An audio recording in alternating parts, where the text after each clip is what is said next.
city council meeting to order. Please stand for the pledge of allegiance.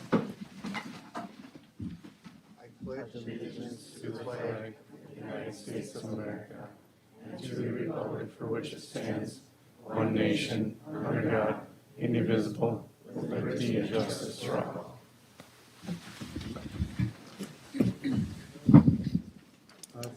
First thing I'd like to bring up is the approval of the minutes from March 13th, 2023, their regular city council meeting. I'll make a motion to approve the March 13th, 2023 regular city council meeting. Okay, Jackie makes a motion to approve the minutes. I'll second.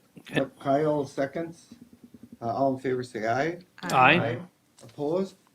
Motion carried to approve the minutes from the March 13th, 2023 city council meeting. Next thing would be additions to our agenda. I don't know if anybody has any additions at all. Nothing from me. Then I will approve the agenda as read or as presented. I'll second. Donnie approves the minutes. Makes a motion to approve the minutes. Jackie seconds the motion. All in favor say aye. Aye. Opposed? Motion carried to approve the agenda.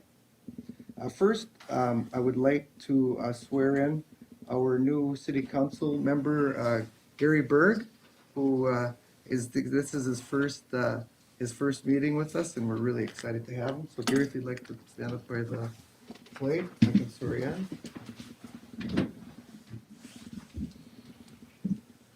Grab your mic.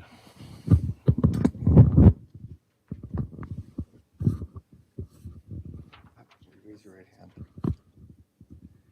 I, Gary Berg, I, Gary Berg, do solemnly swear do solemnly swear to support the Constitution of the United States, to support the Constitution of the United States, the Constitution of Minnesota, the Constitution of Minnesota, and to discharge faithfully the duties and to discharge faithfully the duties of the office of the City Council, of the office of the City Council, member of the City of Pierz, Minnesota, member of the Pierz of Minnesota, to the best of my judgment to the best of my judgment and ability, and ability, so help me God. so help me God.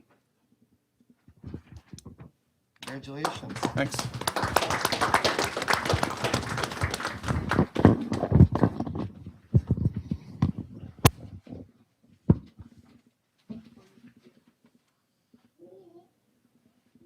So the next thing on our agenda is the mayor for a day contest winners. And just for a little background for everybody, the League of Cities put together a contest, League of Minnesota Cities put together a contest for students in the grade school ages that they could write an essay if they were a mayor for the day. And we have two winners in my eyes. We have Lauren Nilsson. She was actually picked as one of the top 8, actually the 8th in the state of Minnesota with honorable mention.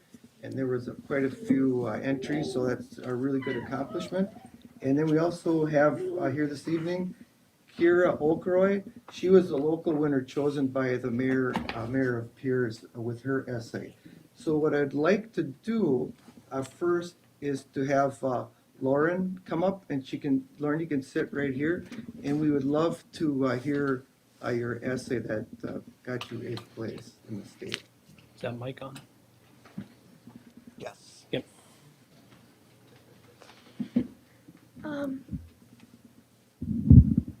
Hi, I'm Laura Nilsson.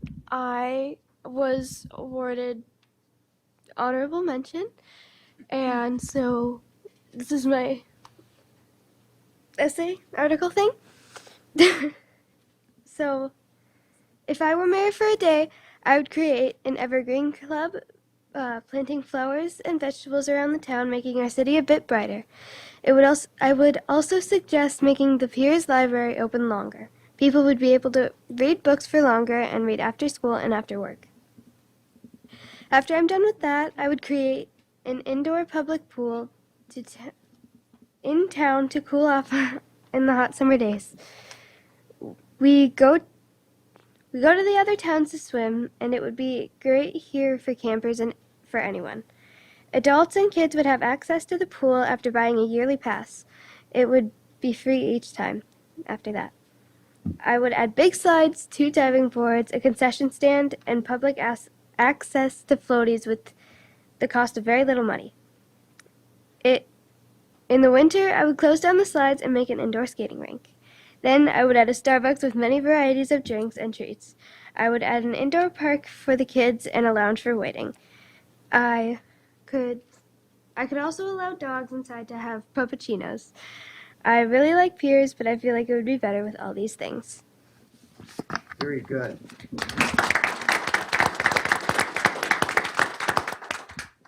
And then if you could, then we'll have Kira give her, read her thing as well.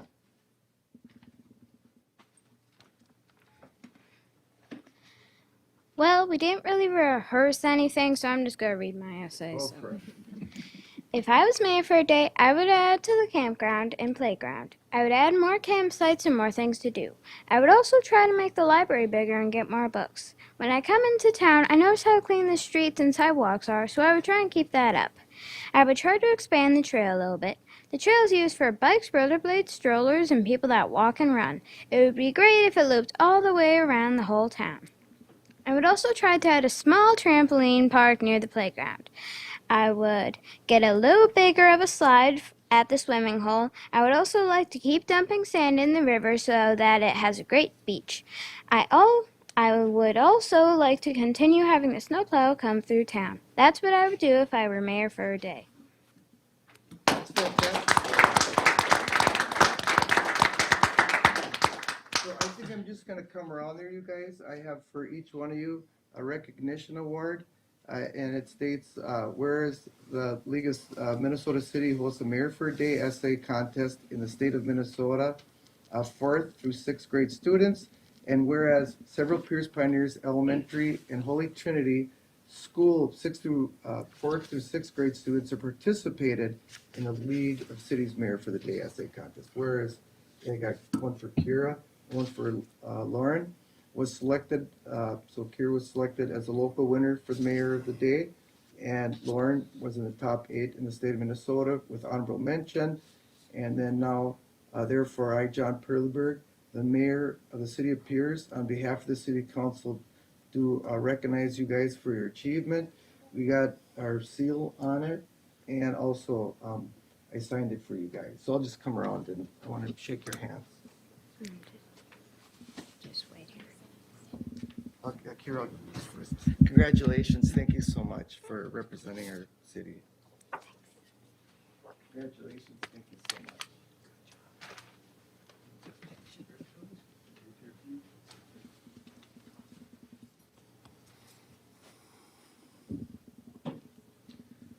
Okay, so the next thing on our agenda, moving along, is the electric demand charges for the Pierz Legion Park.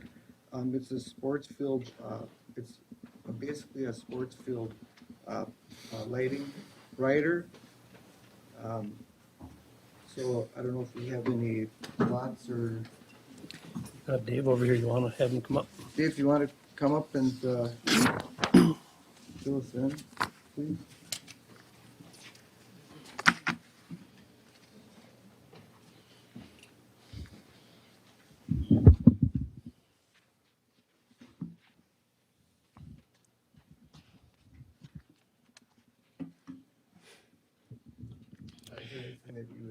Yeah, I was here a couple of weeks ago and I presented the situation. Let me refresh your memories if I can.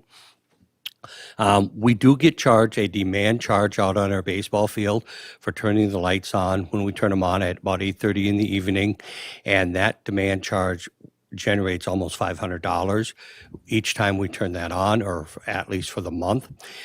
This would affect us to the tune of about $2,500 for the year because we're putting the lights on in May, June, July, and August. what the request was to have that demand charged waive and just charge us the regular amount that you normally would on a normal lighting for whatever we would pay for the lights. We have checked with Minnesota Power. Minnesota Power does not charge their facilities when they bill them directly for the demand charge on a lighted field of this type of a nature. And I believe you had an email to that extent in your packet. We've also checked with other cities. Most other cities, it's very unique because most other cities actually own the ballparks in their town or the school owns it. We're very unique in the sense that we are privately owned, or we're owned by a nonprofit organization. We have our own board that takes care and maintains the field. Okay. We do have a lot of youth that play on the field. We have anybody from third grade on up. They'll play on the JV field, the varsity fields.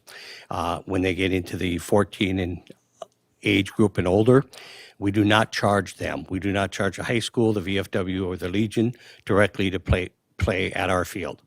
So therefore, I'm asking to have you waive the demand charge only on our normal electric. Thoughts, Don? Well, in the last 2 weeks, I've had 3 or 4 different people walk into my shop. And I'm right here on Main Street. And so when they see that I'm there, I do get people that walk in. The consensus that for those few that have come into my shop are if we take the demand charge away there, does that mean that everybody else in Pierz has to pick up a percentage if we want to stay making the same amount of money on our electric? So Okay, go well, ahead. that was one concern. And I said, we wouldn't be looking at raising electric rates if we eliminate your demand charge. What is there is there. We just wouldn't make as much money on that. So if your typical year, you were at $1,000 and now you're at $2,500, so we would lose $1,500 on our electric overall rate. That's how I explained it to them. Well, I don't know that I agree with that, Donnie. Actually, the way I understand the electric, and maybe I don't understand it, is that this charge at night is actually not overriding our normal peak during the day. So therefore, it's not actually generating any additional charge for the city. It's not making a charge for the city, but the city would be losing the profit of the demand charge. Yeah, you'd be losing the profits, yes, but you're not creating any additional cost. Okay. The only difference is your demand is at a different time than whoever It's else in the off-peak. city. Right, It's off-peak time. right. And, I got some concerns with it, Dave, too. Donnie talked about, I've had several people talk to me, and then we had somebody actually send us, a former business owner sent us an email as well.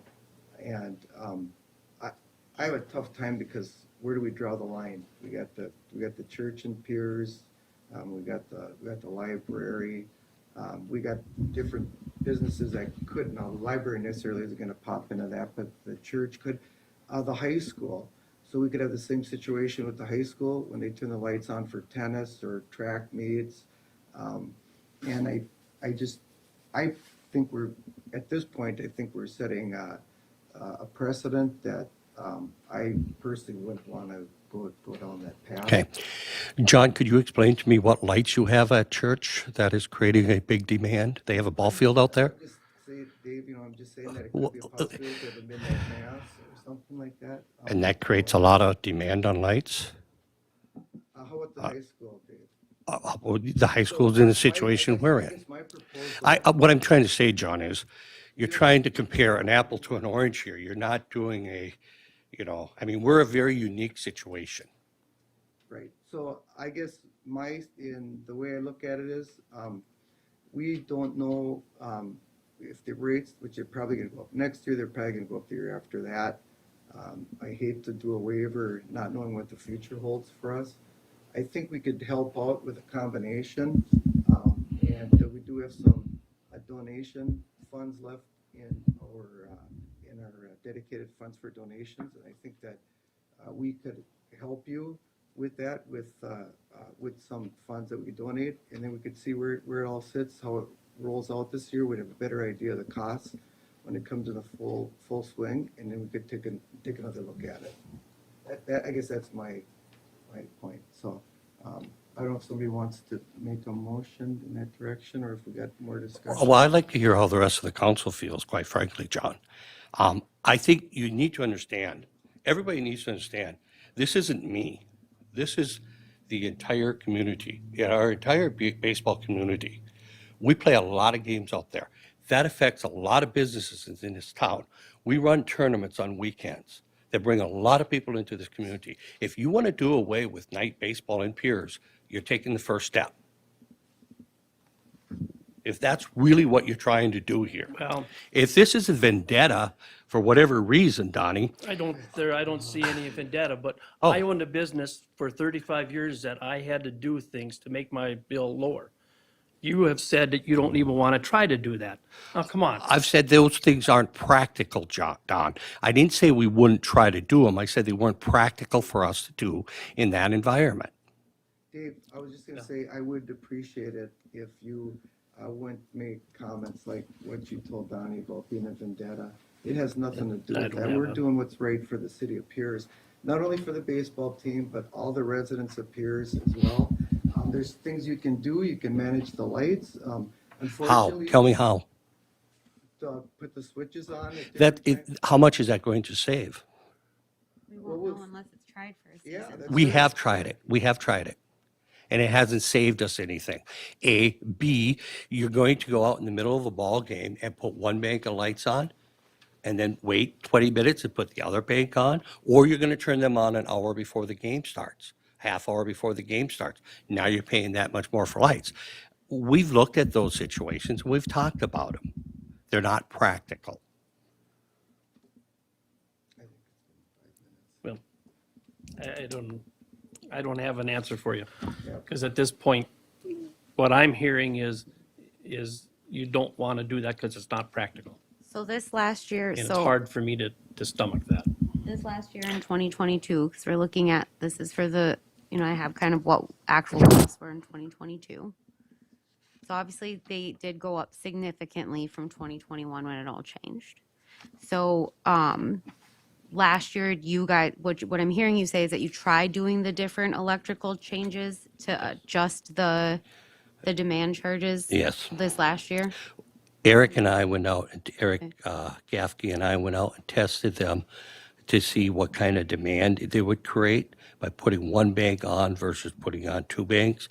And it was I like 2 amps on the meter, and I'm not sure what that equates to, but it did not make much difference. So, Jack, if you look at that thing that Bob gave us, at the very bottom, it's basically be around $2,000. I think if we split it with them, it gives them an opportunity to work with that. I think we'd be more than generous with that. And unfortunately, everything's going up, Dave, not only baseball, other things are going up too, people's gas, electricity, Really? groceries. I understand that, John, but I don't think that has any relevance to, we're talking about the demand charge on electric. I'm not talking about the regular charge of the electric. We're talking about one demand charge. That's the only thing that has any real relevance here. Relevance, sorry.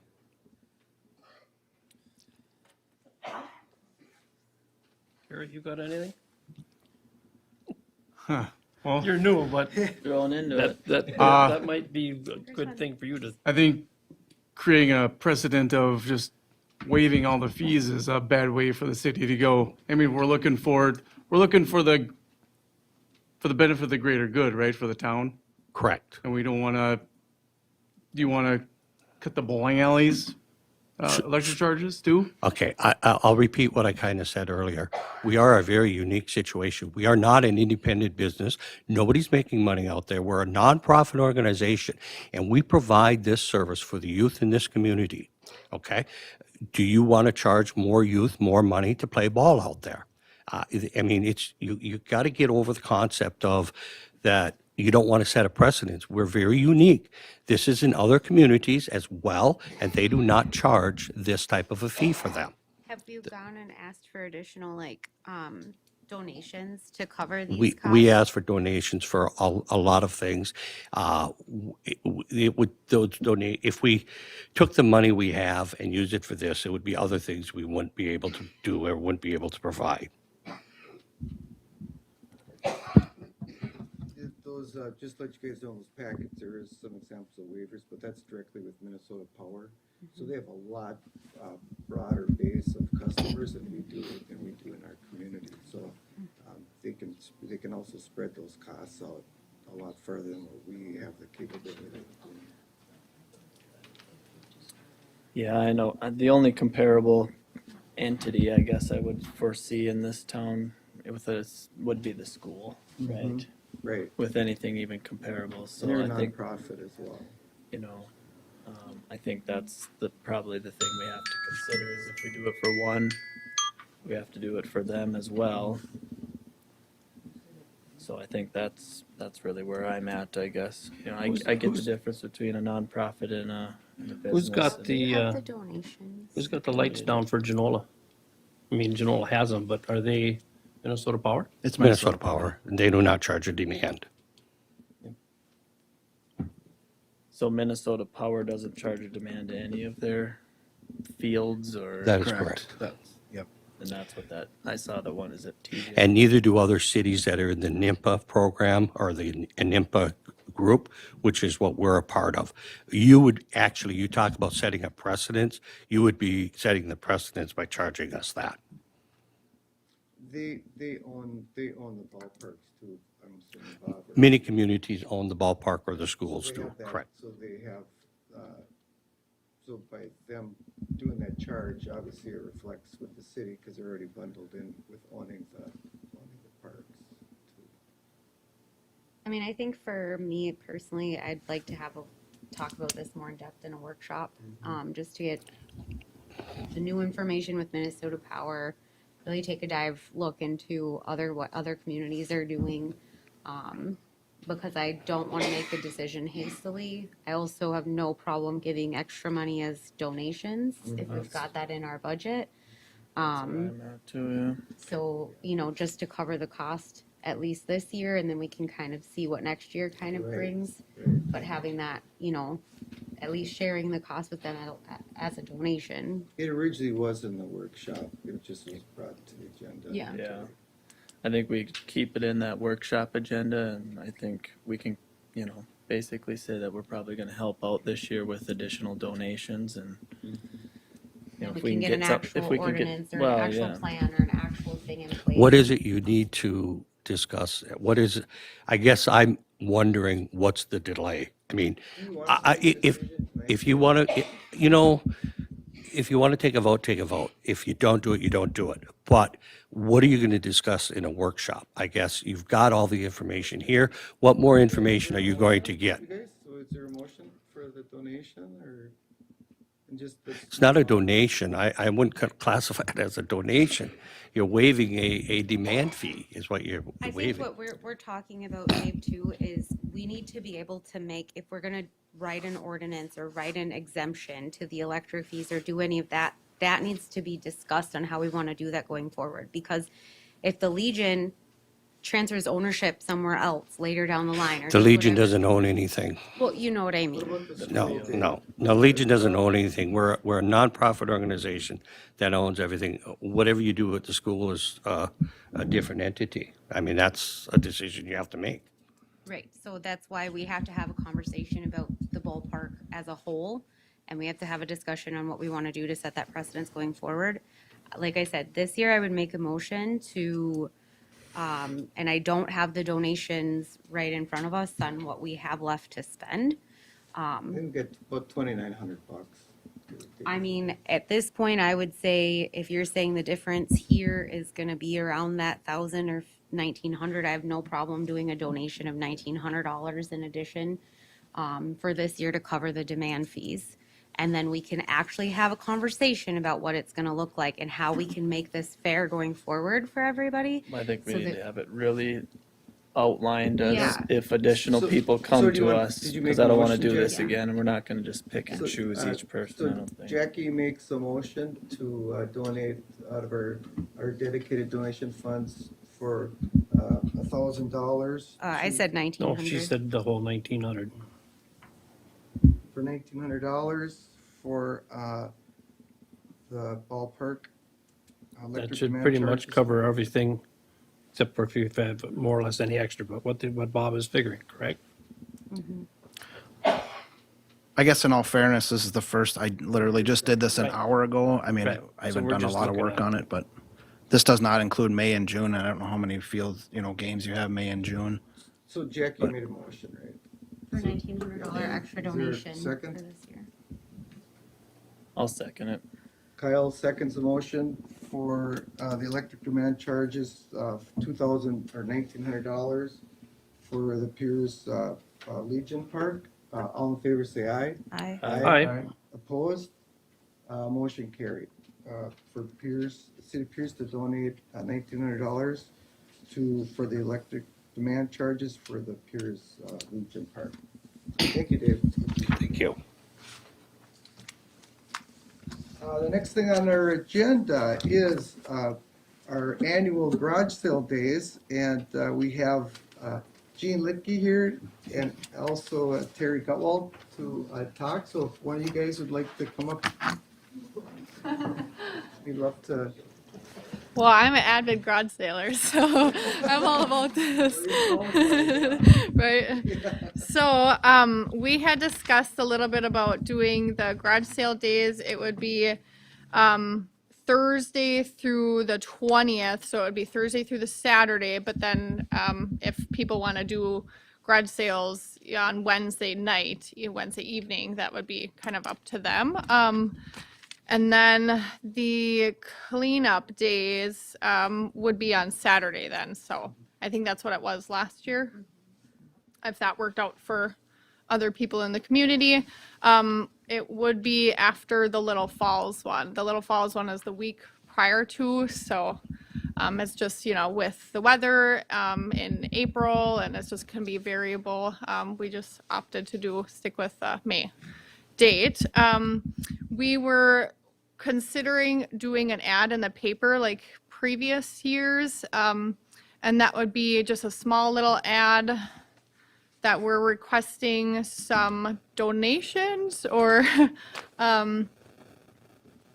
First of all, we talked about doing the map, yes, that's true. and you cover that first.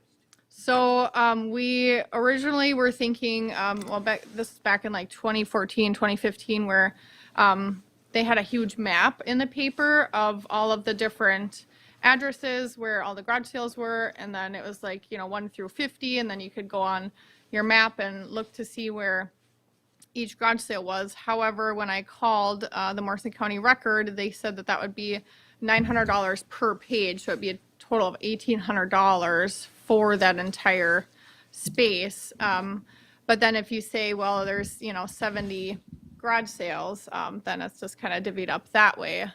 But it's still a cost that we're requiring other people to do, which I'm not sure that everyone is going to want to participate in. So the other option we were thinking is just having other, people going to the Morrison County Record to put in their own ad under the Pierz garage sale days. If it would be, upwards of 2 lines to 5 lines, however many items that they want to put into the record, that would be up to them, and that would just be their cost. The other thing too is I could definitely do something on Facebook for the city of Pierz under the city hall, stating that we have these garage sales on there for people that I live in the trailer court right now, and I actually don't get the Morrison County Record anymore, so I don't have that luxury of having that. So us younger population, we rely on Facebook, a lot of the internet stuff. So I think that's where I was leaning towards on that. But it's nice to have both things, is having that record and an actual physical piece of paper, and then coming up with, if someone, let's say if some of the garage sailors will come to me and tell me what their ads are, where their address is. Then I can make up a big flyer or something like that that we could pass out around or just put up around different businesses too. So we have options and just kind of looking towards what would be the best. And of course, we're looking at just putting a little ad in the paper that's just stating when the garage sale days are, of course, and then how they go about advertising. So- What would the city of Pierz be willing to do to help with this? Well, I talked to Bob today, if we could come up with a map of the places, we'd be more than happy to print you guys out copies. Okay. And then John Kurtz, I talked to him this week, he'd be more than happy to help. He worked with the commercial club with this, and I don't know if he's in the commercial club anymore, I know they're not involved with it, but he said we could use his knowledge to help us kind of guide you guys through the process. But we could make copies here. Sure. We could get them to some of the local merchants, and I'm sure we could keep a few copies, Bob, here at the front for people Certainly. to come in as well. So would the commercial club consider covering that map? Now, I think you said 2 pages, but we're only talking 1 page really for the map. I We don't- would I- not put it on 2 pages. I think I don't believe they're gonna do it. I could get you, have you talk to Eric if you wanted to at the bank, but I think they had a meeting here in the last few weeks and they voted on it that they weren't gonna participate. I think the best thing we could do is that small ad, letting them know where to pick up maps, and then doing the Facebook ad too, so we could do that and then post that. Be a little bit easiest, I think, just a small ad in the paper that says Pierz Garage Sale Days, maps available with addresses at the following business locations, and then they can go and pick them up there as well as at City Hall until Friday at 4 or whatever. And then having an ad go on Facebook or, a post go on Facebook with the actual map as well. Sure. And, have that go. Because I agree, I think social media is kind of the Okay, way things are yeah. going. And then having an actual map at all the, a few businesses in town is gonna, So would City pretty Hall far. be open to collecting the ads? So if I could just run in my ad and drop it off at the Yeah. desk or something?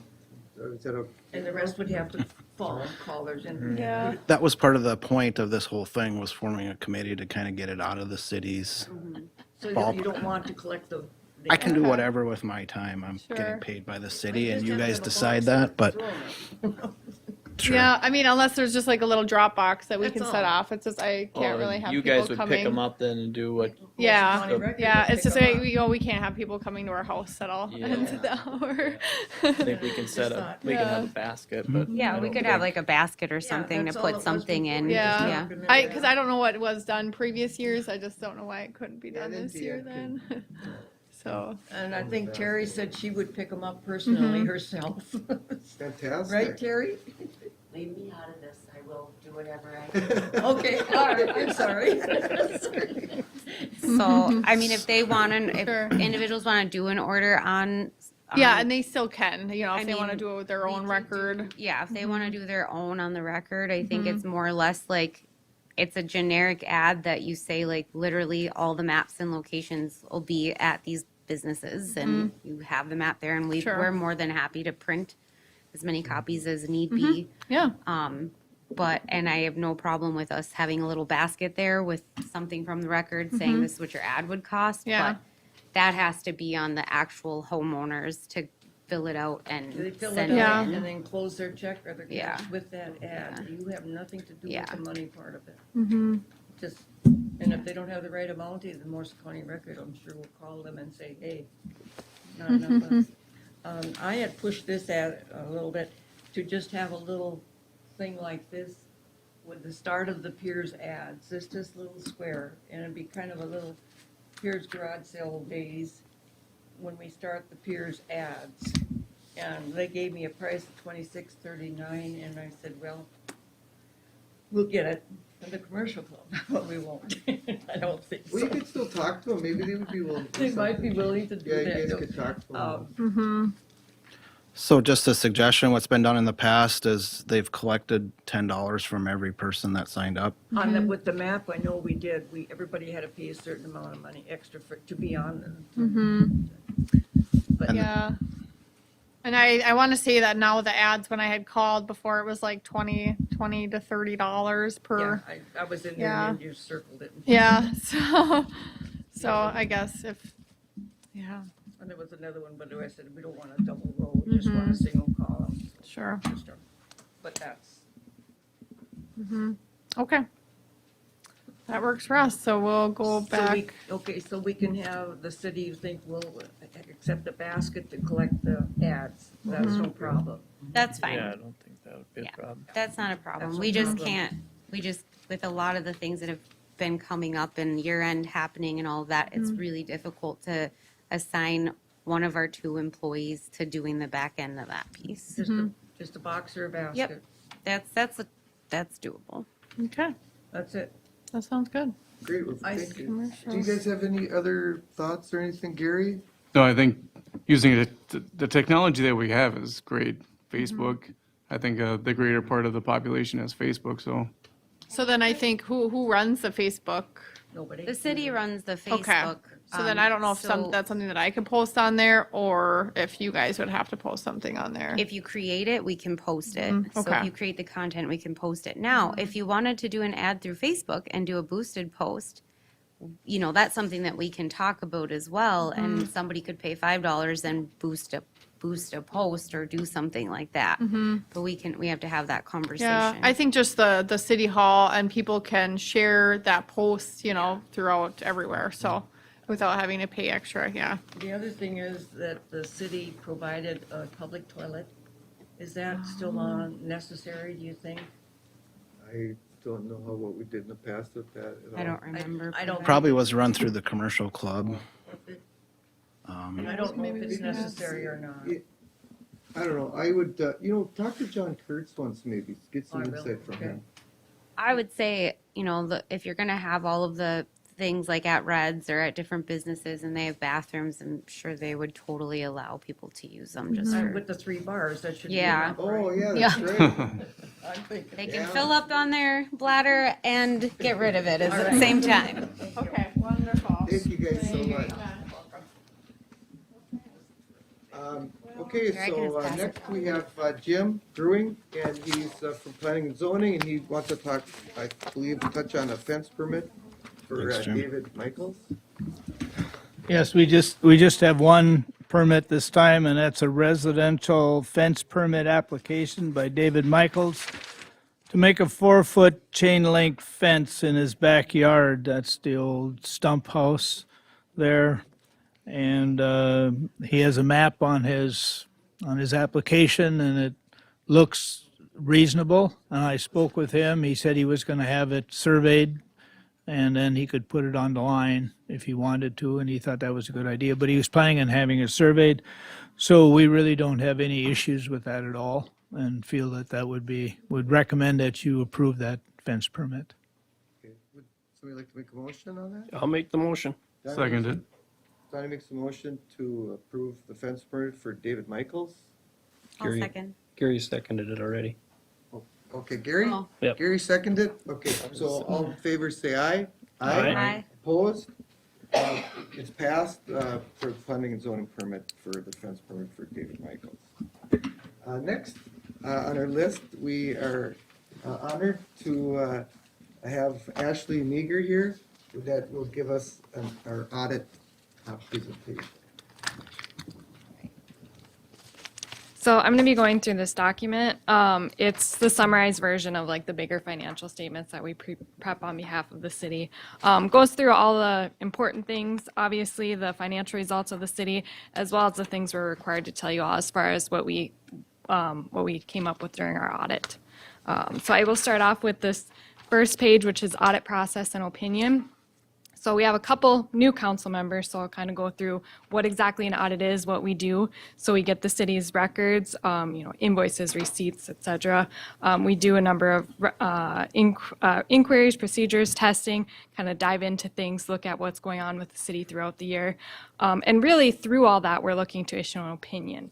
So for the city for 2022, we're issuing an unmodified or clean opinion. So that's the opinion you want to be issued. It means no significant issues or errors or misstatements arose during our procedures. Required communications. So overall, the audit went smoothly. We have a positive working relationship with management. Bob always gets us everything we need, and we got all the documentation that we needed to review during the audit. So that all went well. As far as transactions review, we noted nothing unusual, and we also noted no unusual accounting policies or treatment. So nothing odd or weird there. And then we're also just required to tell you that there's no significant estimates that go into the numbers that are reported in the financial statements for the city. Controls and compliance, a lot of this will look quite the same as in the past. Audit adjustments, we had just a couple adjustments, but none of those were material, so no material audit adjustments finding, no concern as far as that goes. Internal controls, lack of segregation of duties, like many cities of your size, you just have a couple people doing the accounting, so that obviously you're not able to segregate, your cash receipts, your cash disbursements going in and out and such like that. Very common for cities of your size. Actually, cities much larger than that will have that noted in their report. And then we're also just required to tell you all that we prepare the financial statements on behalf of the city. So the big financial statement report book, we prepare that. Bob takes a look at it, and obviously we go through all that information with you all today. So. And then that very last column, Minnesota legal compliance. So each year as part of our audit, we go through various areas of compliance with Minnesota statute. So basically laws that the city must follow. Through all of that, everything we looked at, we didn't have any non-compliance. So no findings, no issues noted there. So that's all good news as well. All right, take a look at the numbers now. So we'll start off with the general fund. So that had just a slight decrease in fund balance of about 29,000, ending cash fund balance of about 1.2 million. We'll look at kind of the details of those numbers and changes from 21 to 22 over the next few pages here. We will start off with the receipts. So receipts overall from 2021 to 2022 increased about 77,000. As noted, this increase is primarily due to an increase in licenses, permits, and fees, so building permits essentially, and then an increase in refunds and reimbursements. That's primarily, there was some insurance proceeds, I believe, that came through during the year. That's the primary reason for that, about $24,000 increase there.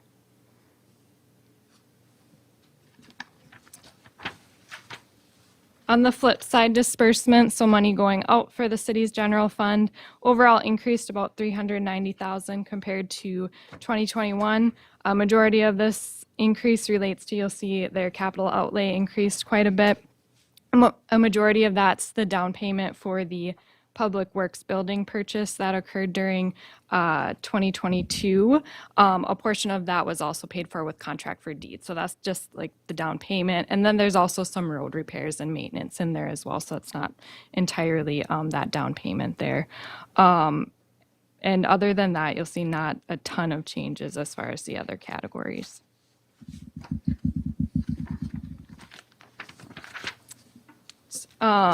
Unassigned cash fund balance.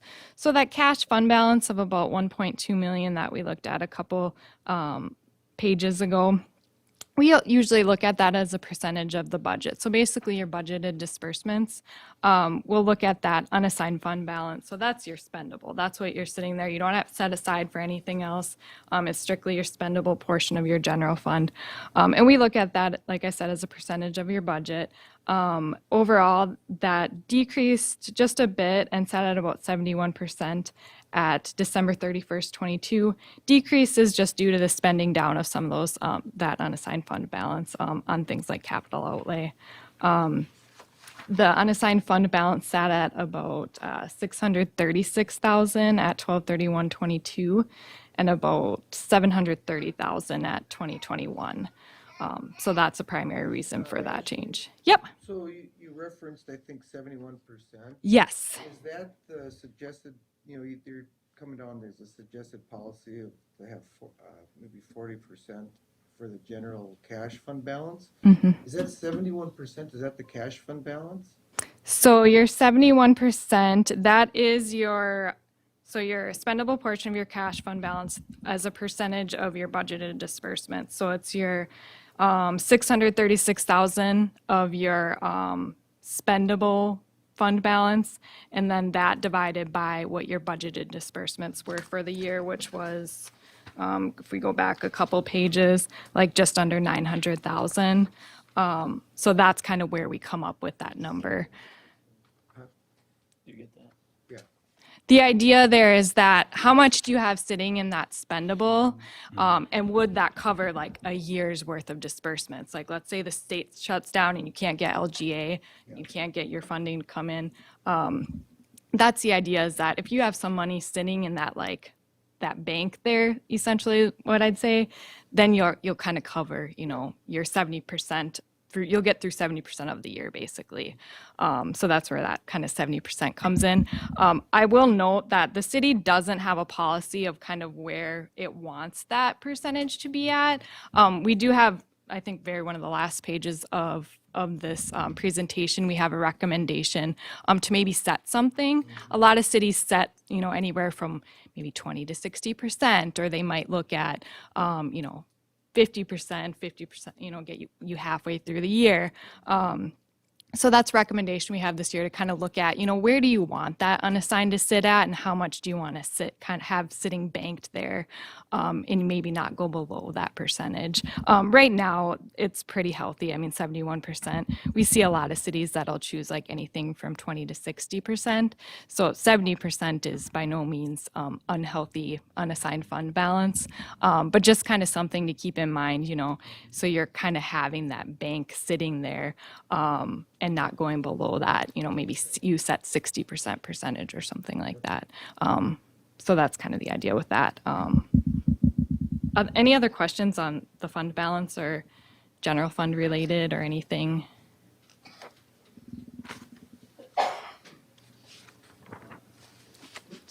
And then just the cash for the general fund on that next page. Overall, just slight decrease, and that's at just over 1.2 million at December 31st, 22.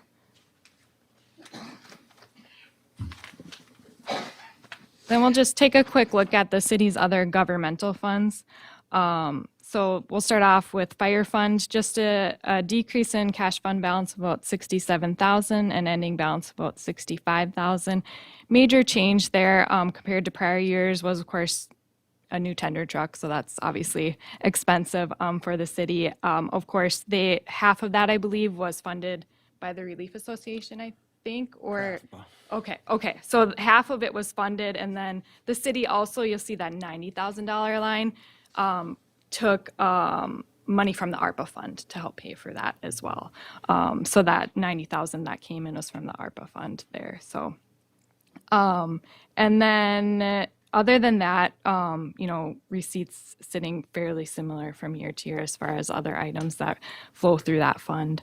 Non-major capital project there, that's consist of a few funds, the Robert Park Fund, and then the 3rd Avenue North Fund, and then the new 2024 Street Improvement Fund. So that fund was just created during 2022. Overall decrease for all those funds combined of about 7,000, with an ending balance of just under 290,000.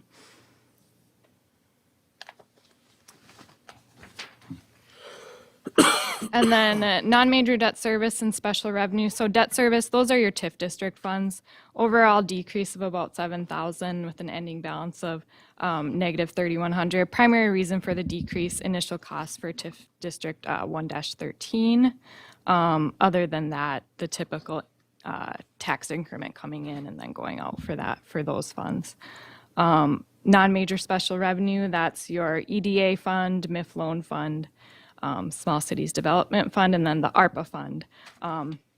Increase of about 25,000 with an ending balance of 254,000. Activity consistent with prior years for those funds, with the exception of the ARPA additional ARPA dollars coming through from the state and federal. And then some of those ARPA dollars, like I mentioned on the previous page, were transferred out, about 90,000 to the fire fund to help pay for that truck.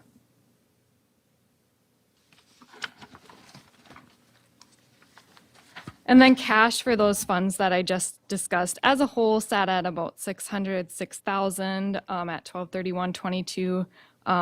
Mostly small changes here besides the fire fund, which decreased just slightly.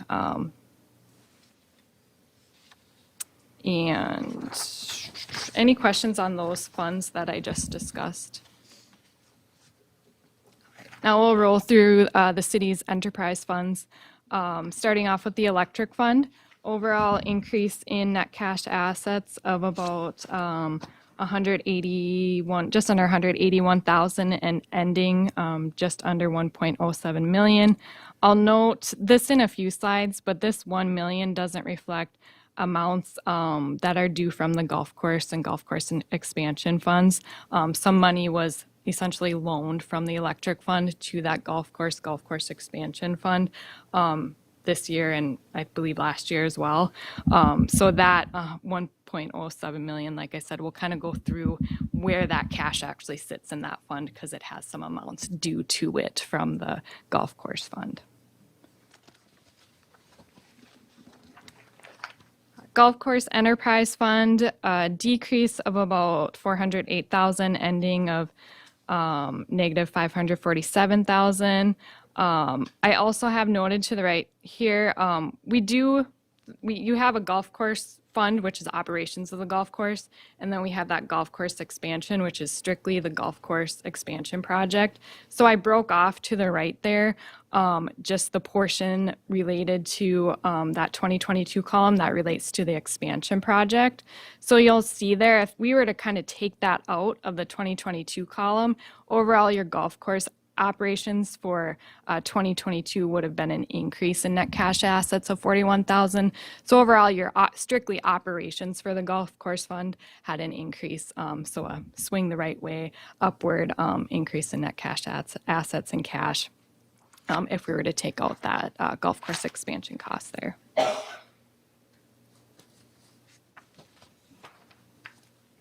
And then stormwater, increase of about 10,000 with an ending balance of just under 29,000.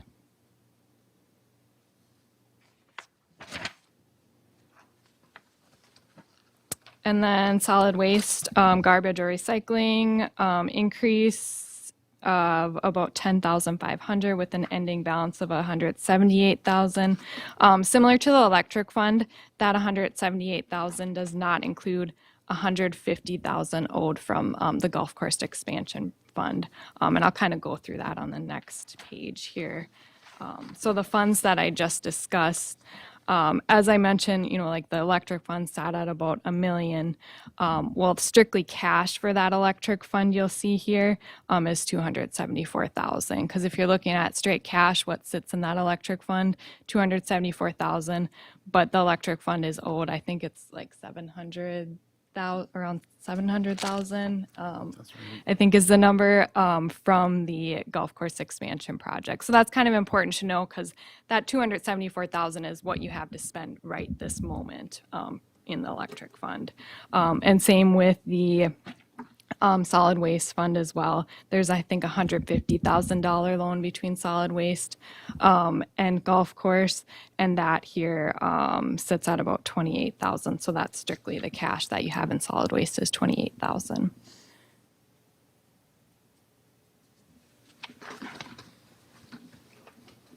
Just a couple more pages here. Long-term debt of the city. Overall debt.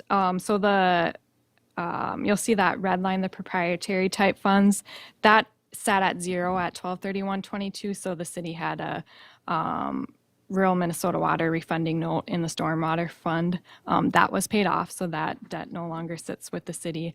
And then the only debt currently is that 2013 bonds, MIF loan note payable. So the MIF loans are money you're collecting from local businesses that you have loans out to that gets paid directly to the state.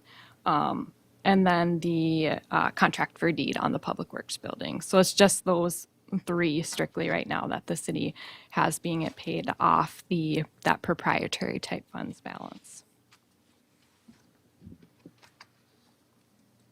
And that contract for deed on the public works building, I believe is it 250,000? 250 remaining. Okay, Correct. okay, perfect, okay. All right.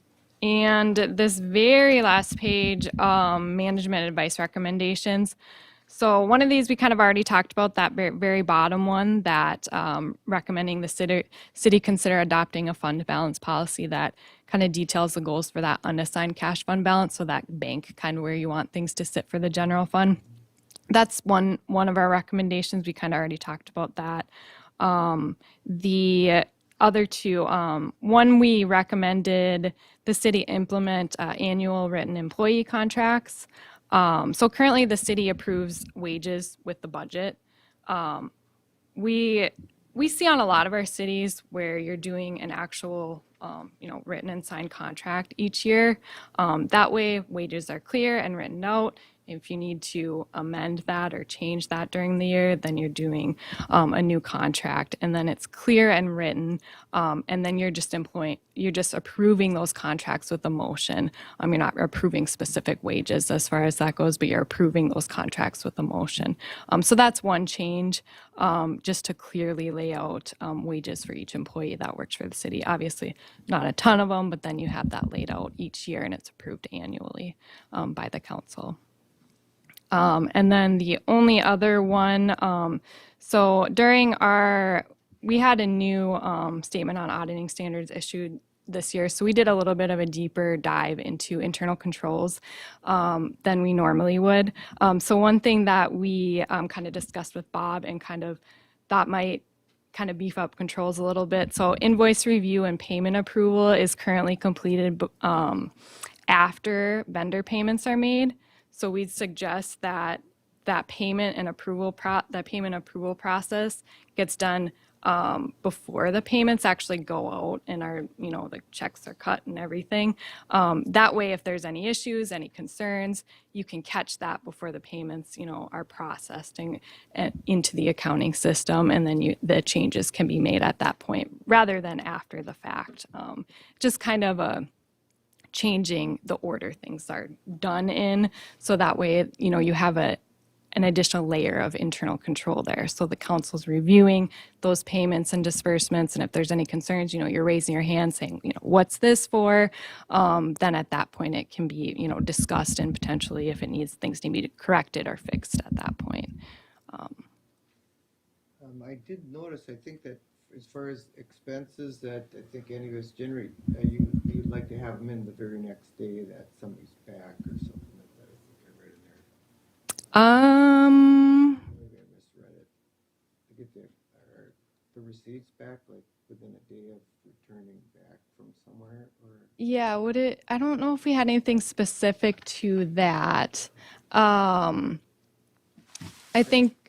think we obviously timely receipts is important, not only for, obviously in the city administrator's position, but from ours too, so that we're kind of seeing things paid timely and into the right, time frame or period, essentially. So I think that that's always a good policy.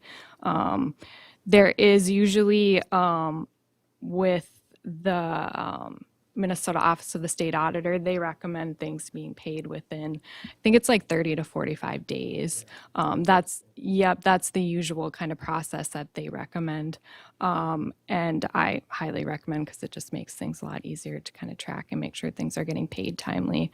If we do see a consistent issue, and we haven't seen it with the city as long as I've been auditing it, but if we do see a consistent issue of things getting paid late or things not being paid just basically on time, then we could consider having to do a Minnesota legal compliance finding, because that's part of the statutes that things have to be paid timely. So, but like I said, we haven't seen anything as far as that goes that was concerning to us. Any questions at all, like on recommendations, on dollars, anything that I discussed?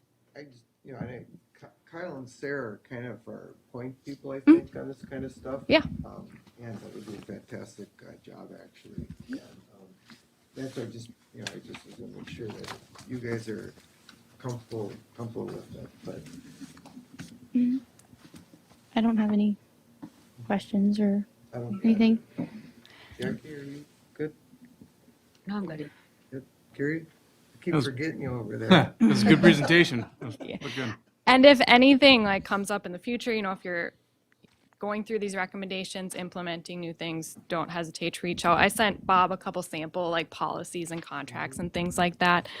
We try to pass those along as much as we can, then you kind of get things, get ideas as far as things we've seen with other cities, so.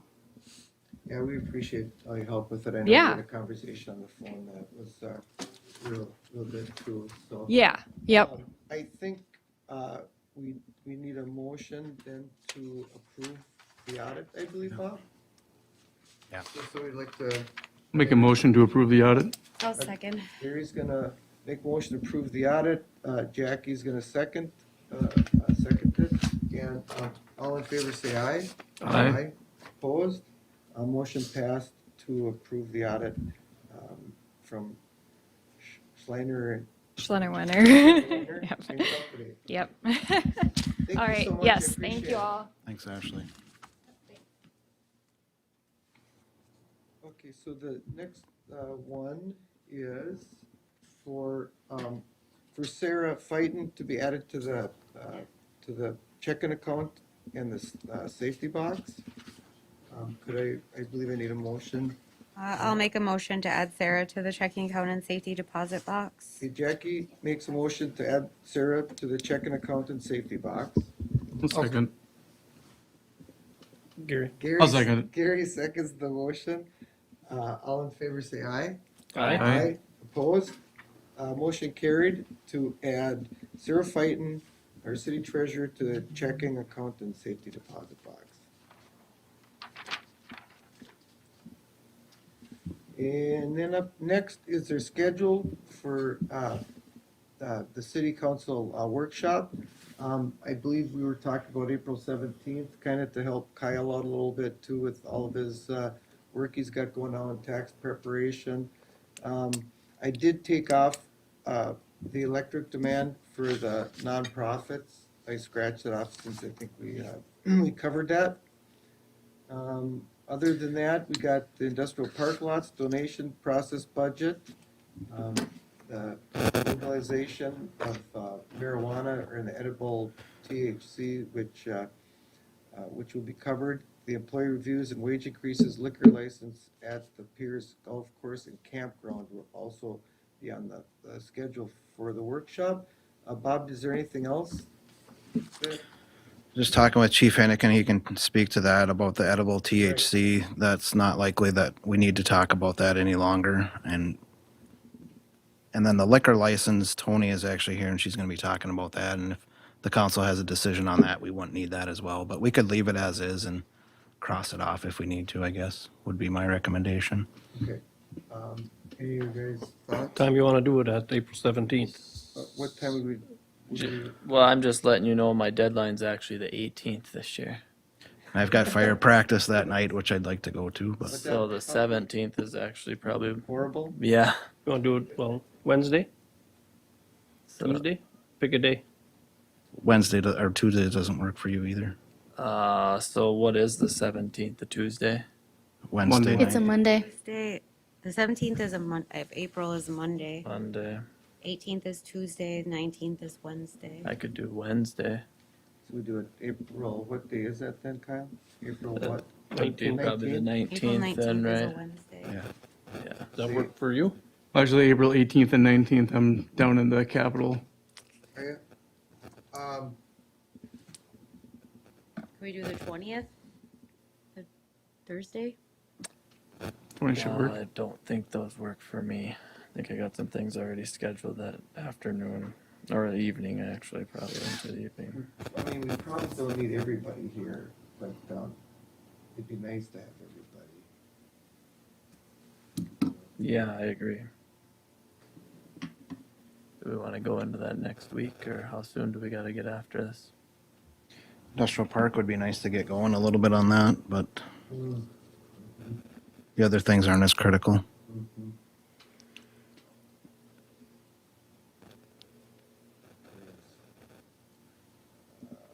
So could we do like the 24th at like 5 before city council? We just run into the planning and zoning, I guess, when Don's not here, but Yeah, I'm depending I'm what there open to is. that. Yeah, you might, yeah. Right. You want to do the 24th, you guys? Could we do the 24th at 5? Yeah, I'm just looking. I don't see anything on the 24th. We know until I get home. Yeah, I don't see anything, I guess. 24th at 5. I can take a leap of faith though and do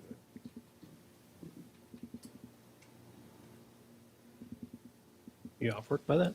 Yeah. Okay. I'm off work by 2:30, so. So, do we need a motion for that? I'll I make- make a motion to do the Jackie. city council workshop at 5 PM on April 24th. Jackie makes a motion for the workshop on April 24th at 5. I'll second it. Donnie's gonna second it. All in favor say aye. Aye. Opposed? Motion carried to have our workshop April 24th at 5 o'clock. That's on. Can we add this If you want me there, I might be a few minutes late because I work Make a until 5. motion right now to do that. Can I add the small cities development program to that workshop, just to bring it up? Sure, absolutely. Had a couple people call me on that recently. Something I want to work on, I think, re-getting back, but it's lengthy and a lot of work, so. What is this, Jackie, again? So it's a small cities development grant. So what it is it basically gives you cities monies to put back into our town to eliminate slum and blight conditions, eliminate the urgent threat to like public or health safety, benefits low to moderate incomes. A lot of the times you can use it to replace windows, to replace siding, to do updates and do that kind of stuff to homes that, we have a lot of old homes in our community and a lot of individuals on fixed budgets. And so that could be very helpful, as well as it can also go into helping local nonprofits for HUD homes and rental units and different things like that to help redo those things. We do have several nonprofits in the community that have elderly homes as well, that are income-based, so. Okay. So it's well, something good. that I think could be a benefit to bring back to the town, and it's Right. been about 8 years since it's been gone. We just haven't had the capacity to really get it back in. Well, that kind of honestly leads us into our next thing, which is the 2023 recycling agreement, so they can recycle their windows. Yeah. So we have Industry is recycled. a letter of additional grant funding from the Morrison County Public Works.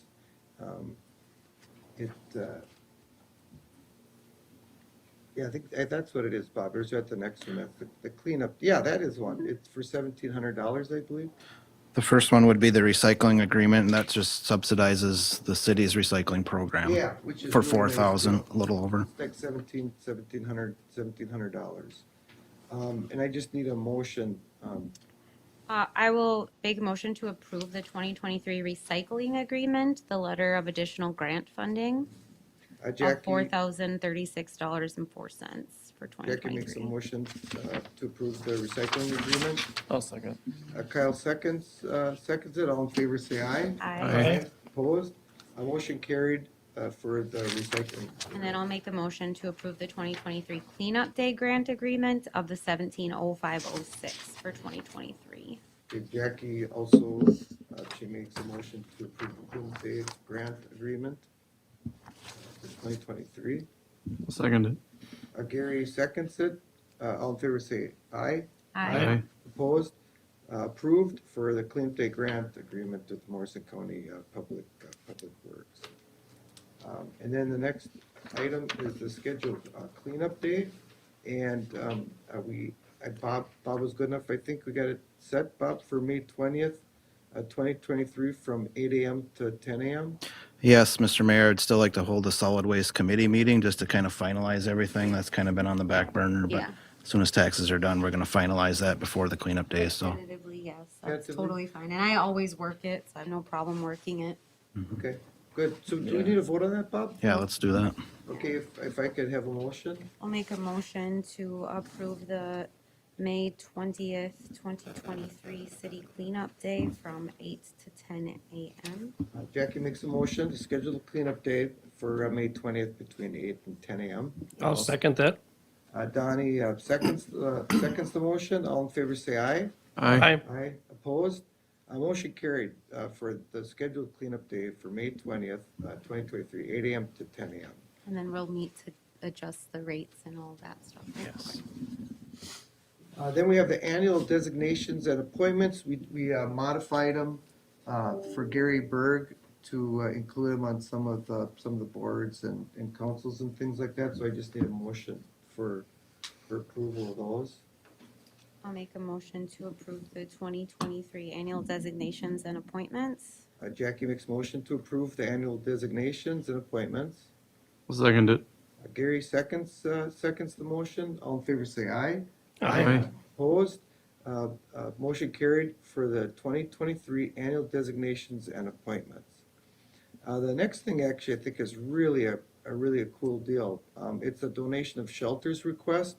It's a request from the Pierz Music Department, Joel Poland, the 8th through 12th grade band director. There's a letter in our packet, which is basically he's asking that we give him a donation of the shelters so they can do some little music concerts out at the Pierz Park.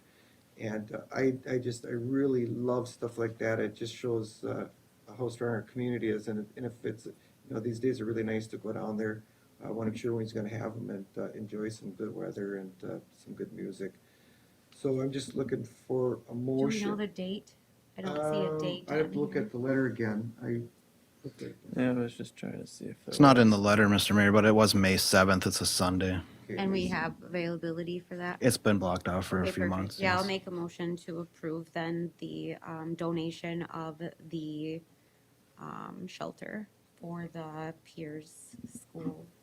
Jackie makes a motion for the donation of the shelters request. I'll second. Kyle seconds it. All in favor say aye. Aye. Opposed? A motion carried for the donation of shelters request for the Pierz Music Department. Next, we have our department reports, and the first one up on the docket is Chief Hennigan, our police chief. I'll be short. That's what they all say, Aaron. Do they? So- Good evening, everybody. The only thing I have in front of you is, I didn't include in the packets, is the restaurant special event application from Bootleggers to have their pre-party before Freedom Fest, July 14th, 2023. She's done it, I believe, almost every year, and there's never been a concern by her or any other establishment when it comes to this. So I'm asking for an approval by the city council to approve her pre-party on July 14th of 2023. I'll make a motion to approve the pre-party. Second that. Jackie makes a motion to approve the pre-party permit at Bootleggers. And Gary. Gary seconds it. All in favor, say aye. Aye. Aye. Opposed? Motion carried for Bootleggers to have a special event. And that's all I have for you unless there's any questions for me. How's it going? Going good? Going good. I saw Absolutely him pulling awesome. someone over. I was like, yeah. He's active. He's doing a great job. It's He seems to be. you're always thinking what you're gonna get, but I was very blessed to get what I've got. So it's very cool for the city of Pierz. So I'm very lucky. Yeah, I actually got a chance to meet him the other day. He's really a nice guy. He Were you is. the one he pulled over? I think so. Okay. It cost me $75. That was a nice visit. Yeah. No, it's going good. School's busy, but it's the fun busy. I've been doing all my rounds for healthy living and choices. That's why I've been there. So I've gone through every K through second grade to the kids. Excited to have you next year. So no, otherwise, any other questions for me? Well, Awesome. Thank you so much. Thank you. Thanks, Eric. so then we have Zach is next from the park complex. He's super. Good evening, everybody. I have a few things on the list here. We had a few applications for the mechanic position for the assistant down at the golf course in the Public Works. Between me, myself, Eric, Don, and John, we went through them and we had some pretty good applicants. And we settled on hiring Nathan Mandel. So I'd like approval from the council to make that a motion. I'd like to hear a motion. I'll make the motion. Donnie makes a motion I'll second it. to approve Nate Mendel for the maintenance technician position. Jackie seconds it. All in favor, say aye. Aye. Opposed? Motion carried. And then hiring Cecilia Bart for the grounds crew down at the golf course. I'd like a motion to approve that. I'll make that motion also. Donnie makes motion to hire part-time, is it part-time staff? Oh, yeah, who is it? Cecilia Bart. Is there a second? Oh, second. Jackie seconds the motion. All in favor, say aye. Aye. Opposed? Motion carried. And then to the returning staff, I gave them anywhere from a few, 75 cents to a couple bucks, depending on their qualifications and where I felt they were at and what they deserved. So there's 4 of them, 5 of them. I'd like approval to give them their raises. And There's a corrected spreadsheet on your tables, so. The packet was incorrect, sorry about that. So towards the bottom of that spreadsheet on your table is the grounds crew returning 2023 wages.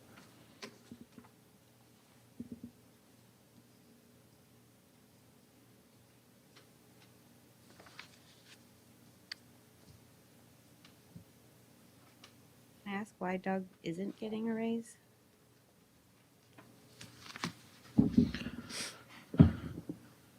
We don't use them a whole lot. we don't Okay. use them. He's basically, I think he More just, part-time? yeah. Like on call? Okay. yep. I'd make a motion to approve the wages for the 2023 season. Jackie makes the motion to approve the wages for the part-time staffing. I'll second it. Gary seconds it. All in favor, say aye. Aye. Opposed? Motion carried. And I guess that is all I have unless there's anything for me.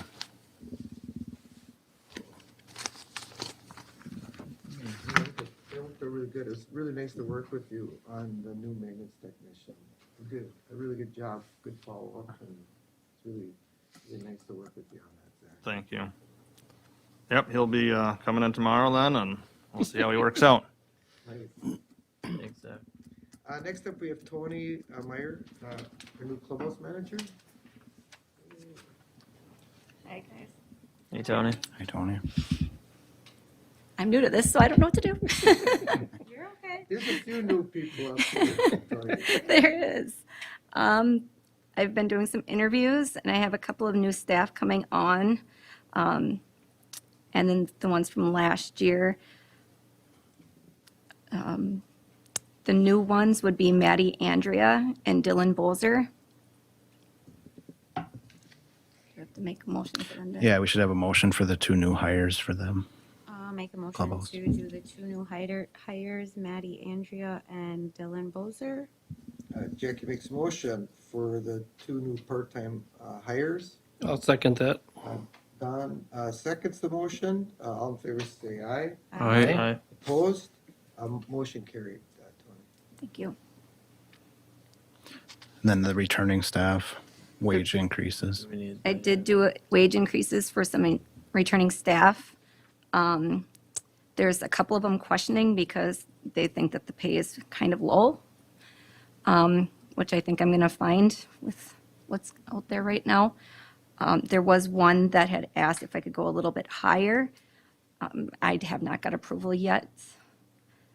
And then What are you wanting to go higher on? with Brianna, 14, it would be $1 more than last year. How old is Brianna? She's 20 or 21, but she put in a lot of hours last year, and I guess she was really good down there. I'd So make- she's got experience. I'd be okay with putting her at 14. So that'd be Brianna Haberman. Yes. rather you not lose people your first summer if we can help it. So it'd go to 14 then. That would be great. Well, most of the other ones, it looked like you gave $1 to all the way down there, Yeah, so. let's just keep it. There was, yeah, She should be worth as much as everybody else that's on that list. yes. Yeah, I'd make a motion to approve the wage increases with Brianna going to 14. Jackie makes a motion for the wage increases, including Brianna's. I'll second it. Gary seconds the motion. All in favor, say aye. Aye. Aye. Opposed? Motion carried. Thank you. And then second, one of my first days here, I got introduced to the POS system, and it scared me. It's very old and does not do a lot of things that you would think it should be able to do. It's really good for what they use here for their like utility billing and things, but as far as functioning a golf course, it's not. And I remember going down the golf course last year and seeing them struggle. And they didn't know what to do. They didn't know how to plug things in. They thought that they were always making mistakes. They weren't confident in the system. A couple days in, I found out that Mary was looking at a new POS system down there. I started research. I thought it was a great system until I realized what was out there. So I have done a lot of hours in research, and I'm still doing research, but I kind of got it narrowed down to two, possibly one. The one that is in the lead right now is what's in the packet. The other one is very comparable. It might even offer a few more, and I think it's $10 cheaper a month. 4UP is what's in here. Then there's a Club Caddy. That's been kind of coming in the lead the last couple days. But what these do is they are online tee sheets, so people can go on their phone and book a tee time. We don't have that right now. Everything is on paper. So when I came in, like all memberships are an Excel spreadsheet, a lot of errors, a lot of misinformation. Tee sheets, you don't have any document of them. They don't really know how many rounds members are making. They don't know how many people are really using their punch cards seriously. With this online tee sheet, you can keep track of everything. You know exactly how many rounds each member has gone throughout the year.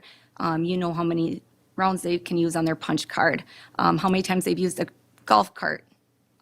There's just so much information that is in that system that you would just have in a second of Does clicking. it cover like food sales and stuff too? It does. Does It covers the food sales. It covers your inventory for your merchandise.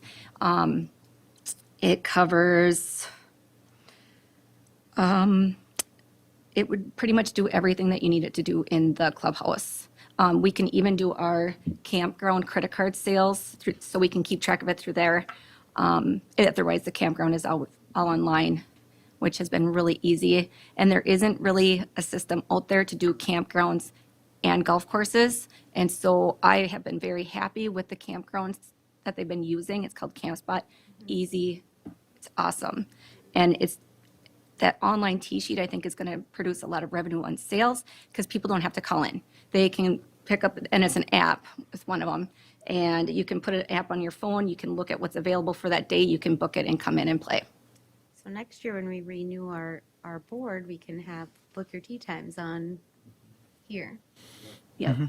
And as soon as you sign up with them, they can put that on the website where it says book your tea time, just like it says reserve your camp spot. You could do everything from our Pierz Golf Course and Campground website, or you can do it on your phone on an app. So there's multiple Is places. this something we could discuss at a park board meeting? Yes. The reason why I thought that was all done, because like I said, I thought Mary had already gone through the process. And then I found out that that wasn't fully the case. So I think, I think we need to see the other one, that Club Caddy too, just to get the information. And even if that's something you just email out to us separately. Yeah. And I've done lots of research and I've called all the golf courses around the area. And right now, so Northwood Hills and Garrison uses 4UP, and Eagles Landing just signed on with 4UP also. I've called a few of the places in Minnesota that use Club Caddy. So I have been kind of researching both and just seeing what people are going with. Yeah, I just on a standpoint of where we're at locally, I would to me, it would make sense to stay with what other people are kind of doing locally because they're used to booking from that standpoint. You think of like Eagles Landing and other areas like that. Do you just go through and see which golf courses are listed on this app, or how do they find us, I guess, on there? Through a Google search or They our might have the website. app. Yeah, And then might they have just the app, click on though. the link and And it then takes them the there or Club something? Caddy's the one that has the app. And one of the cool functions there is they put the app in, and when they're on the golf course, they can order beverages or they can order food. So if they're on like That's your hole Club Caddy? 8, yeah. So when they're, but then 4 Up does it, they have a text messaging alert where they can text back to us and then it alerts us if they need something out on the course. Sure. Yeah, So they're, I think it, I mean, actually, I think it's something we need, really, and I, Yeah. my only question, or my thing that we'd have to try to figure out is, I'd like to capture some of the costs, because it's about $4,500 a year. it is. And we just, that's what I'd like to talk about at a park board meeting, to see if we can capture some of those costs back, whether in green fees or something. I know, when I was working with, the Freedom Fest, they did the same thing for booking the camp spots, and they just added the fee for it right on to the campsite, and I don't think anybody balked at it. And I'm not saying that's what we should do, but we should look at, and that's what we Right. discuss at a park board. But I think it's a great idea. I mean, I think it's something we need to do. It's just a time saving, I think, because, and like I said, it's going to have all your reports that you need. So I'm not going into Excel and doing every single different report that's needed. And that's a lot of time, especially because a lot of it, like I said, a lot of information is missing from all those different ones that I've been looking at, and I've been trying to update them. And then when I was looking at this, I'm like, I don't have to do this right now. So, I mean, there's just a lot of benefits to it. And then two is like you can send out emails to like all your members. So when all your members are in the POS system. And so you could take like the men's league and you can populate an email to them and say, okay, this is the event for tonight. And every single one of them can get an email. If you want to send out a letter to every member or every punch card holder, you can send an email to them. So it's Is that just, Club Caddy? it's both of them. Both of them? Yep. Do we do specials on league night, or is there usually a meal special, or? I am kind of a foodie, so I am planning on doing, Okay. I want to have a menu down there, yes. Yeah, I mean, that feels like something you can send out ahead of time and say, hey, tonight's special is this, plan accordingly. Yes. People see it and go, hey, that sounds good, I'm having that, right? At least they know that, so Right. the more you make people aware of that stuff, the better. So just want to clarify the timeline. So we would bring it to a park board meeting on April 3rd and then bring it back to the council? Is that kind of what the Yeah, council's that's- thinking? Yeah. I assume. And it we'll does get I want to take- going figure a on way it. how we can kind of capture some of those costs and then do some groundwork. And it does take anywhere from 4 to 6 weeks to get from the time that the contract is signed until they can get it implemented into the course. So there is that timeline. That's kind of why we wanted to bring it to attention today. You've got to have it approved then by the first meeting in April. Which So by the 1st of July or 1st of May, we have you on I board. don't think it'd be a problem. Would you? I don't think it'll be a problem. No. No, I'd say let's I shoot just for want the to see next the meeting. difference with the Club Caddy cost-wise and all of that Right. piece. So we have both to look at, just make a fiscally responsible decision. yeah. Yep. Um, 'Cause I've been doing Either way, I research. think both of those are going to generate more funding for the golf course regardless, because the easier we can make it, especially to younger generations, the more they're going to use it. Yes. So just from that perspective. And two, with like the younger staff down there, both of these systems are going to be really easy for them to use. Just because a lot of it's touch screen. So you touch here and you pull and you touch here and you pull, and you can even, it's a touch screen for even your teeth times. Like say somebody called, they're like, I can't make it at 9, can you put me at 10? You take your finger and you pull it down to the 10 and it's moved. Yeah. So the Yeah, that's kind of the functionality- only thing I really want to see is Yes. your opinion on which one you want and then the cost differential between Perfect. those. And I two. have Good. most of that. So, So I can- so we kind of, we'll just take that to a park board. We'll talk next Monday. And then, I think you want to touch base on the full liquor license. Yes, I've been working on that. I just, I'm a golfer, and every golf course I've gone to, they've all had hard alcohol, and I'm a hard alcohol drinker, so when I go down to the golf course, it's hard for me to find anything that I want, because I'm picky. I just think it's gonna get a lot of revenue, because people that are coming on the course right now are bringing their own bottles. And it says that they have to get the setups there, or it says, but do people really buy their setups? I know a lot of women don't on Women's League. They just bring everything that they need because they have to bring their bottle in. With having that license, that revenue that it could produce inside the clubhouse is only going to benefit it. I think Bob looked into it as well. Bob, maybe you can give us an update. Sure, there's some information in your packet from our attorney, and it just defines that the city is allowed 4 liquor licenses, and we do have 4 currently out there. There's a couple exceptions. One would be the bowling alley, so they currently have a liquor license, so they would actually be exempt, which would free up another license for us. The other criteria that would allow us to have a liquor license is we do operate a sit-down restaurant at the golf course, so as long as we operate like that, we would be allowed to have a liquor license as well. So Dion handles the liquor license through the state, and she did some checking. That information's in your packet as well. So we would just not renew the strong beer and wine license. And then we have to redo our ordinance to change that. I feel like that could be done at a later time. I feel like we still qualify for that extra Yeah. license, but correct. And then we would just let them know they don't have to pay for their renewal of their liquor license. It'll all fall under the bowling alley. Or We how does wouldn't, that we work? would not even worry about the bowling alley. We would just not apply for our strong beer and wine, and we would apply for the full liquor license through the state. Because we have Obviously come to the sit-down. city as well, but And so we wouldn't be able to get it approved, or the license until July 1, which is fine because we still have to get ready for it and everything too, like getting the food or the orders and stuff. And then plus it doesn't cost extra fees to do it early. I guess I would make a motion to proceed with that, with the liquor licensing. to go- Jackie makes a motion to proceed for a full liquor license for the golf course. And getting the exemption for the Pierz ballroom and lanes, so having that ordinance updated. I'll second. Kyle's gonna second that, the full liquor license for the golf course in Pierz. All in favor, say aye. Aye. Opposed, motion carried. That wasn't so hard, was it? That's kind of hard. It can be intimidating. Believe me, that was easy. Sorry, just to give you a little, Comparison. just to give you a little advice, it doesn't get any easier. All right, I think it does though. Thank you. Yeah, thank you. So we have Bob, you're up, as far as for updates with the city administrator. yeah, Tony's started here a few weeks ago, and she's doing an outstanding job. I just love that she's tackled that point of sale system. We've been talking about it for a long time, and it's a great update. So thanks for that as well. So I did send some emails out in the last week on the grants that we've been applying for. We did not apply for that Minnesota Outdoor Recreation Grant. We need to get a certified appraiser to do that. That's the So- DNR grant. The Minnesota DNR grant, correct. We are on board right now. I did send that draft proposal out, the application for the LCCMAR grant, and I thought it looked great. It was just a rewrite. I will send it out to the park board. I did get John's email on that, but the deadline is Friday, so I'm gonna need feedback here on Wednesday, so. I'll come, if it's okay, I'll probably stop in Wednesday, if that's what, we'll sit down and talk about it.